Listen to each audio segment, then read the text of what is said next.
രഞ്ജി ശ്രീനിവാസൻ വധക്കേസിൽ ശിക്ഷ പ്രഖ്യാപിച്ച അതേ ദിവസം അത്രയ്ക്കങ്ങ് ശ്രദ്ധിക്കാതെ പോയ മറ്റൊരു കേസ് കൂടിയുണ്ട്. ഇടുക്കി പൂപ്പാറയിൽ ഇതര സംസ്ഥാനക്കാരിയായ 14-കാരിയെ കൂട്ടബലാത്സംഗം ചെയ്ത സംഭവം. കേസിൽ 3 പ്രതികൾക്ക് കോടതി 90 വർഷം കഠിന തടവ് ശിക്ഷ വിധിച്ചു. പൂപ്പാറ സ്വദേശികളായ സുഗന്ധ്, ശിവകുമാർ, സാമുവൽ എന്നിവരെയാണ് Devikulam fast track special POCSO കോടതി ശിക്ഷിച്ചത്. കേസിലെ 6 പ്രതികളിൽ ഒരാളെ വെറുതെ വിട്ടിരുന്നു. പ്രായപൂർത്തിയാകാത്ത 2 പേരുടെ വിചാരണ തൊടുപുഴ കോടതിയിലാണ്.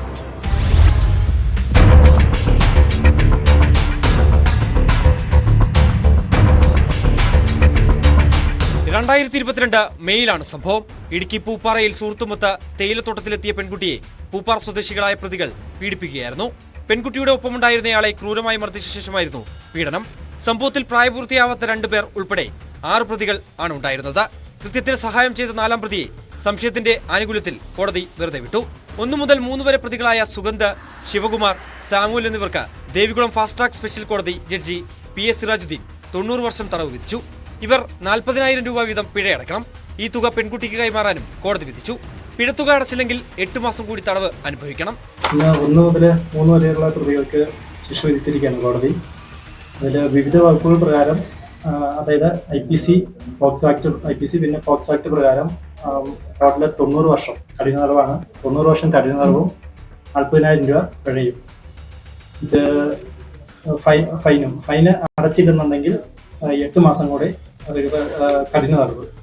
ഇതാണ് കോടതി ഇന്ന് ശിക്ഷ വിധിച്ചിരിക്കുന്നത്. പ്രായപൂർത്തിയാവാത്ത 2 പേർക്കെതിരായ കേസ് തൊടുപുഴ ജുവനൈൽ കോടതിയുടെ പരിഗണനയിലാണ്. സംഭവ ദിവസം ഉത്തരേന്ത്യൻ തൊഴിലാളിയായ പെൺകുട്ടിയുടെ സുഹൃത്ത് മഹേഷ് കുമാർ യാദവ് കുട്ടിയെ രാജകുമാരിലെ മുറിയിലെത്തിച്ച് പീഡിപ്പിച്ചിരുന്നു. തുടർന്ന് ഇയാളുടെ സുഹൃത്തായ KM സിംഗിനൊപ്പം താമസ സ്ഥലത്തേക്ക് പറഞ്ഞുവിട്ടു. എന്നാൽ പൂപ്പാറയിലെത്തിയപ്പോൾ മദ്യം നൽകിയ ശേഷം പെൺകുട്ടിയെ ഇയാൾ ഉപദ്രവിച്ചു. ഈ സമയത്താണ് പൂപ്പാറ സ്വദേശികൾ യുവാവിനെ ആക്രമിച്ച ശേഷം പെൺകുട്ടിയെ കൂട്ടബലാത്സംഗത്തിന് ഇരയാക്കിയത്. മഹേഷിനും KM സിംഗിനുമെതിരെയുള്ള കേസും ദേവികുളം കോടതിയുടെ പരിഗണനയിലാണ്.